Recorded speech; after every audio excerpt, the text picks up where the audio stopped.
போகாம இருக்கு, ரொம்ப பிஸியாவே இருக்காரு. எப்பவும் டைட்டா இருக்காரு அப்படின்னு சொல்லிட்டே வந்தேன் நானு. ஏன்னா எனக்கும் வெளியில போக வேண்டிய வேலை இருந்தது, கண்டிப்பா வந்தே ஆகணும்னு சொல்லிட்டு ஒரே ப்ரெஷரு. சரி இங்க என்ன பண்றாங்கன்னு தெரியும், எப்பவுமே பண்ணிக்கிட்டே இருக்கிற ப்ரோக்ராம் தானே அப்படின்னு யோசிச்சுட்டு வந்தேன். ஆனா இங்க பார்க்கும் பொழுதுதான் ரொம்ப சந்தோஷமா இருக்கு. நம்மளுடைய குழந்தைகளுடைய திறமைகள் என்னென்ன இருக்குன்றத வெளிக்கொணரத்துக்கு இந்த மாதிரியான ஒரு வாய்ப்புகள் இதை பார்க்கும் பொழுது ரொம்ப சந்தோஷமா இருக்கு. ஒரு குழந்தைக்கு இப்பதான் நான் கேட்டேன், எல்லாத்துலயும் இன்வால்மெண்டோட இருப்பாளே அவளை காணும் எங்கன்னு கேட்டேன். அவன் பேர் என்ன? கனிஷ்கா. அவளை கூட்டிட்டு அவங்க பேரண்ட் காமிச்சாங்க இவதான் சொல்லிட்டு. ஏமா நீ இங்க வரலையா, எதுவும் பேசலையா அப்படின்னு கேட்டேன். இல்ல எனக்கு ஏதோ வேலை, அதனால அவளை நாங்க அவளை இது பண்ண முடியல, ட்ரைனிங் கொடுக்க முடியல அப்படின்னு சொன்னாங்க. உடனே நம்ம கேட்ட உடனே அவங்க அம்மா கிட்ட போயிட்டு அந்த பாப்பா ஏதோ கேட்டுச்சு. அவங்க 2 வார்த்தை தான் ஏதோ சொல்லி கொடுத்தாங்க. அடுத்த நிமிஷம் அவ்வளவு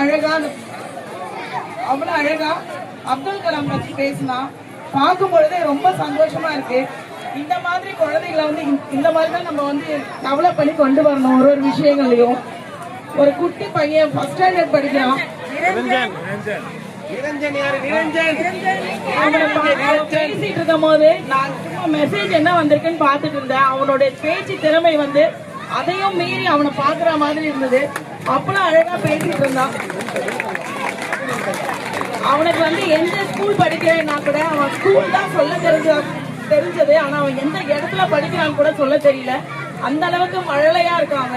அவனுக்கு இவ்வளவு டேலண்ட் இருக்கேன் போது வியப்பா இருக்கு. ஒரு குழந்தையும் பார்க்கும் பொழுது நம்மளுடைய குழந்தைகளோட திறமைகளை இந்த மாதிரியான ஒரு உதவிடமும் மனிதா அறக்கட்டளை சார்பா உங்க குழந்தைகளை இந்த குழுவுல சேர்ந்ததுக்கு குழந்தைகளுக்கு தான் ரொம்ப வரப்பிரசாதமா இருக்கு.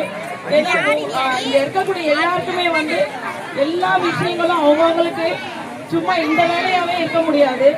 நம்மளுக்குன்னு எடுத்துக்கிட்டா நம்ம வீடு இருக்கு, நம்ம குழந்தைகள் இருக்காங்க, நம்மளுடைய தேவைகள் இருக்கு, என்னன்றது உங்களுக்கு புரியும். அதுக்காக ஓடிட்டு இருக்க நேரத்துல இந்த மாதிரியான குழந்தைகள் நம்மளுடைய ஏரியா மக்களுக்காக இந்த மாதிரி ஒரு அறக்கட்டளை ஆரம்பிச்சு அவங்களையும் இதுல டெவலப் பண்ணி கொண்டு வரதுன்றது பெரிய விஷயம். பெரிய மனசு வேணும். அதுக்கும் இந்த மாதிரி வாய்ப்புகளை எல்லா குழந்தைகளும் பயன்படுத்திக்கிட்டு வாழ்க்கையில முன்னேற்றம் அடையணும்னு சொல்லிட்டு இந்த குடியரசு தினத்துல அன்னைக்கு நான் உங்களுடைய குழந்தைகளுக்கும் உங்களுக்கும் வாழ்த்துக்களை தெரிவிச்சுக்கிறேன். நன்றி.